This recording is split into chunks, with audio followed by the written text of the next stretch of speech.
الشيطان الرجيم بسم الله الرحمن الرحيم الذين يتبعون الرسول النبي الأمي الذي يجدونه مكتوبا عندهم في التوراة والإنجيل يأمرهم بالمعروف وينهاهم عن المنكر ويحل لهم الطيبات ويحرم عليهم الخبائث ويزع عنهم إصرهم والأغلال التي كانت عليهم فالذين آمنوا به وعزروه ونصروه واتبعوا النور الذي أنزل معه أولئك هم المفلحون۔ جو اس رسول یعنی نبی امی کے پیچھے چلیں جس کا ذکر کردہ تورات اور انجیل میں لکھا ہوا پائیں گے، جو انہیں اچھی باتوں کا حکم دے گا، برائیوں سے روکے گا اور ان کے لیے پاکیزہ چیزوں کو حلال اور گندی چیزوں کو حرام قرار دے گا، اور ان پر سے وہ بوجھ اور گلے کے وہ طوق اتار دے گا جو ان پر لدے ہوئے تھے۔ چنانچہ وہ لوگ اس نبی پر ایمان لائیں گے، اس کی تعظیم کریں گے، اس کی مدد کریں گے اور اس کے ساتھ جو نور اتارا گیا ہے اس کے پیچھے چلیں گے تو وہی لوگ فلاح پانے والے ہوں گے۔ سورہ اعراف کی آیت نمبر 157 کئی دنوں سے پڑھی جا رہی ہے۔ یہودیوں کو اللہ تعالیٰ نے نبی کریم صلی اللہ علیہ وسلم کے اوپر ایمان لانے اور نبی کریم صلی اللہ علیہ وسلم کی تعظیم کرنے اور نبی کریم صلی اللہ علیہ وسلم کی مدد کرنے اور قرآن پاک کی اتباع کرنے کا حکم دیا ہے، اور اس کی کتاب جو تورات ہے، اس تورات کے اندر نبی کریم صلی اللہ علیہ وسلم کی جو علامتیں بیان کی گئیں اس کا ذکر کیا گیا 2 دنوں تک،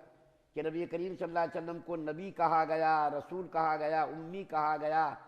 اور اس نبی کی یہ صفات بیان کی گئی کہ وہ امر بالمعروف اور نہی عن المنکر کریں گے،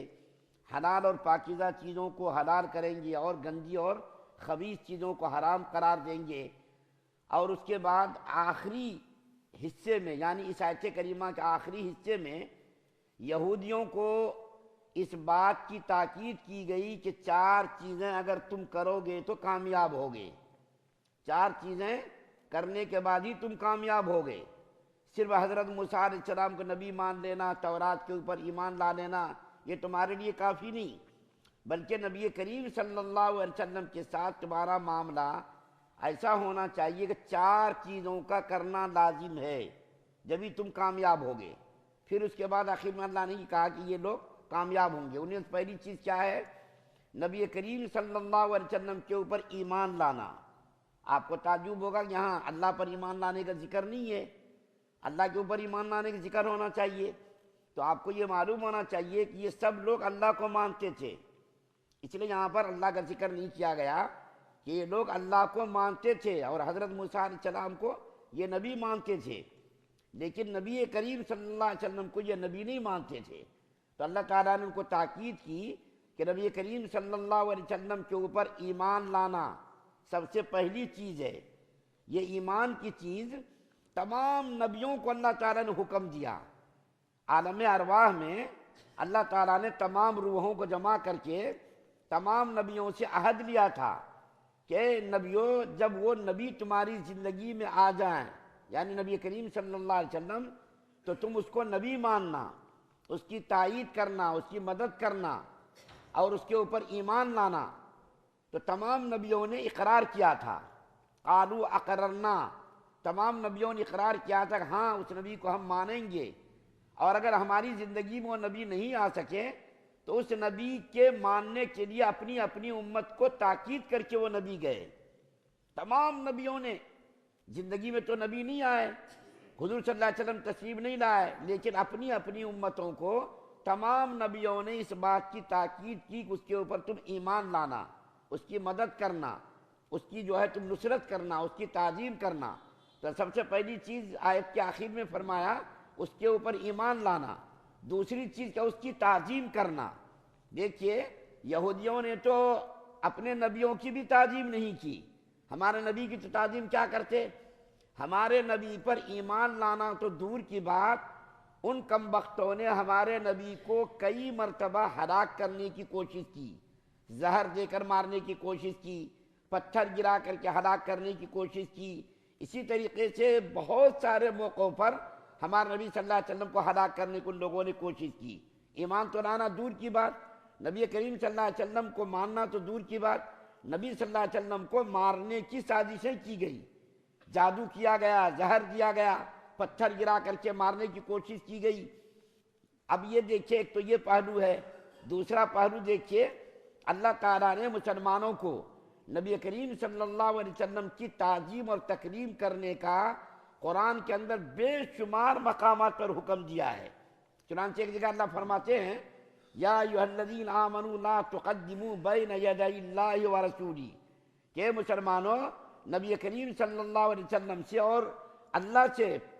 پیش قدمی مت کرو، آگے مت بڑھو کسی چیز میں بھی، اللہ اور اس کے رسول سے کسی معاملے میں پیش قدمی مت کرو. اور اللہ فرماتے یا ایھا الذین آمنوا لا ترفعوا اصواتکم فوق صوت النبی، اے ایمان والو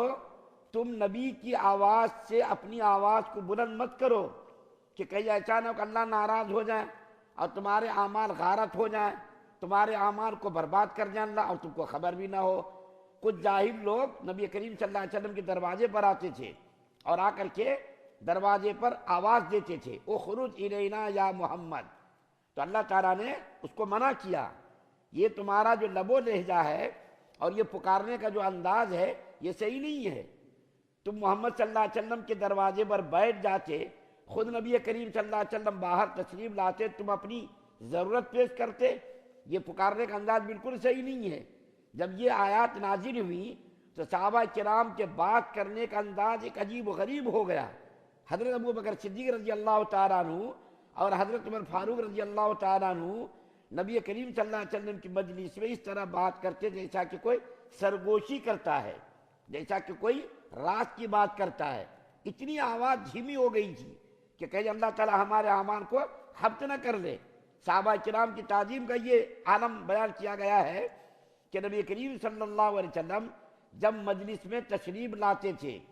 کتاب کے اندر لکھا ہے کہ نبی کریم صلی اللہ علیہ وسلم جب مجلس میں تشریف لاتے تھے تمام صحابہ کرام کے سر یوں جھکے ہوئے ہوتے تھے تعظیم میں، نبی کریم صلی اللہ علیہ وسلم کی تعظیم میں، توقیر میں، عزت میں، احترام میں سر جھکے رہتے تھے. دو صحابہ کرام صرف نبی صلی اللہ علیہ وسلم کو دیکھتے تھے، کون؟ حضرات ابو بکر و عمر رضی اللہ تعالیٰ عنہما. یہ دونوں صحابہ نبی کریم صلی اللہ علیہ وسلم کو دیکھ کے مسکراتے تھے اور نبی کریم صلی اللہ علیہ وسلم ان کو دیکھ کر کے مسکراتے تھے. باقی کسی بھی صحابی کی ہمت اور جرأت نہ ہوتی تھی کہ نبی کریم صلی اللہ علیہ وسلم کی طرف نظر بھر کر کے دیکھ سکیں. حضرت عمرو بن عاص رضی اللہ تعالیٰ عنہ جو بعد میں مسلمان ہوئے، وہ کہتے ہیں کہ نبی کریم صلی اللہ علیہ وسلم کے بارے میں